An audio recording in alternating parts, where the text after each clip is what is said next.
मित्रांनो, देशात ट्रॅफिकची समस्या दिवसेंदिवस गंभीर बनत चालली आहे. वाढती लोकसंख्या, शहरीकरण यामुळे ट्रॅफिकची समस्या गंभीर बनली आहे. भारतात ट्रॅफिकमध्ये फसून लोक वर्षाला 80 ते 130 घंटे वाया घालवतात. बंगलोर, पुणे, दिल्ली यांसारख्या शहरात वर्षाला 100 तासांपेक्षा जास्त वेळ लोक ट्रॅफिकमध्ये फसून वाया घालवतात. आता काही शहरांची आकडेवारी पाहू. बंगलोर 132 घंटे, पुणे 128 तास, मुंबई 121 घंटे, दिल्ली 76 घंटे, कलकत्ता 110 घंटे. इतके तास या शहरातील लोक वर्षाला फक्त ट्रॅफिकमध्ये अडकून वाया घालवतात. या समस्येचा भारताच्या व्यापारावर आणि इतर गोष्टींवर सुद्धा परिणाम होतो. आयात-निर्यात यांचा वेग ट्रॅफिकमुळे मोठ्या प्रमाणात कमी होऊन देशाच्या आर्थिक विकासावर याचा विपरीत परिणाम पाहायला मिळतो. पुरवठा साखळ्यांवर अवलंबून असणाऱ्या व्यापाऱ्यांसाठी वेळ हाच पैसा आहे.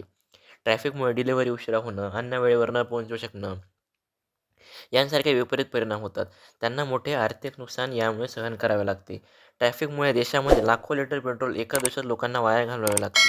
उदाहरणार्थ, राजधानी दिल्लीत एका दिवसात ट्रॅफिकमध्ये फसल्याने जवळपास 40,000 लिटर पेट्रोल वाया जाते. आता हा आकडा पाहता संपूर्ण देशाचा विचार करता लाखो लिटर पेट्रोल देशातील लोक यामुळे वाया घालवत आहेत. हे पेट्रोल वाया गेल्याने देशाच्या GDPमध्ये 3% नुकसान होते. कलकत्त्यामध्ये 10 किलोमीटरसाठी 34 मिनिटं, बंगलोरमध्ये 10 किलोमीटरसाठी 34 मिनिटं, पुण्यात 10 किलोमीटरसाठी 33 मिनिटं, हैदराबादमध्ये 10 किलोमीटरसाठी 30 मिनिटं, मुंबईमध्ये 10 किलोमीटरसाठी 29 मिनिटं, अहमदाबादमध्ये 10 किलोमीटरसाठी 29 मिनिटं. एवढा प्रचंड वेळ काही अंतर पार करण्यासाठी लोकांना खर्च करावा लागतो. जयपूरला तर वर्षाला 83 घंटे लोक फक्त ट्रॅफिकमध्ये अडकून वाया घालवतात. तसंच काही ठिकाणी VIP एंट्रीसाठी गाड्यांना थांबवले जाते. यामुळे सुद्धा खूप वेळ लोकांना ट्रॅफिकमध्ये अडकून पडावे लागते. ट्रॅफिकचा परिणाम ध्वनी प्रदूषणावर होतो. अनेकदा ट्रॅफिकमध्ये मोठ्याने लोक हॉर्न वाजवतात. यामुळे ध्वनी प्रदूषण वाढते. शहरात सार्वजनिक वाहतूक व्यवस्था बरोबर नाही. मेट्रो किंवा लोकल ट्रेनमध्ये प्रचंड गर्दी असते. यामुळे काही लोकांना मोठ्या शहरात स्वतःचे वाहन वापरण्याव्यतिरिक्त पर्यायच उरत नाही. परिणामी ट्रॅफिक मुद्दा पुढे येतो. आता पाहूयात या समस्येवरील काही उपाय. शहरामध्ये सकाळी 10 वाजल्यापासून ते रात्री 10 पर्यंत अनेक ठिकाणी कामे चालू असतात. पण प्रत्येक मोठ्या ऑफिसने आपल्या ऑफिसच्या वेळेत जर बदल केला, तर ट्रॅफिक काही प्रमाणात नक्कीच कमी होऊ शकते.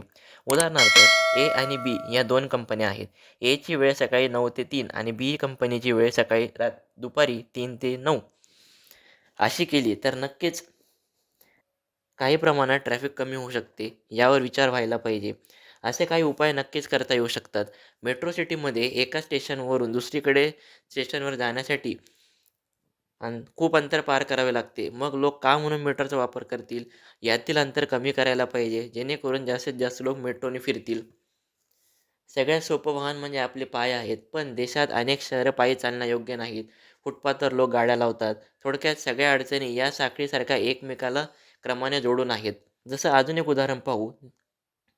शाळेजवळच जर पालकांनी घर घेतलं तर विद्यार्थ्यांना प्रवास करावा लागणार नाही. यामुळे देखील काही प्रमाणात ट्रॅफिक कमी होऊ शकते. पण या सगळ्या गोष्टी सरकारला माहीत नाही असं नाही. पण नीती आयोग उपाय फक्त कागदापुरताच मर्यादित ठेवते. ते प्रत्यक्षात पुढे कधी येतील माहीत नाही. यासाठी कदाचित अनेक पिढ्या जाव्या लागतील. तर तेव्हा कुठे ट्रॅफिकची समस्या काही प्रमाणामध्ये सोडवली जाऊ शकते. ही ट्रॅफिकबद्दल काय वाटतं? आपल्याकडे काही उपाय असतील तर ते देखील कमेंटमध्ये आम्हाला सांगा आणि चॅनलला सबस्क्राईब करायला तेवढं विसरू नका. धन्यवाद.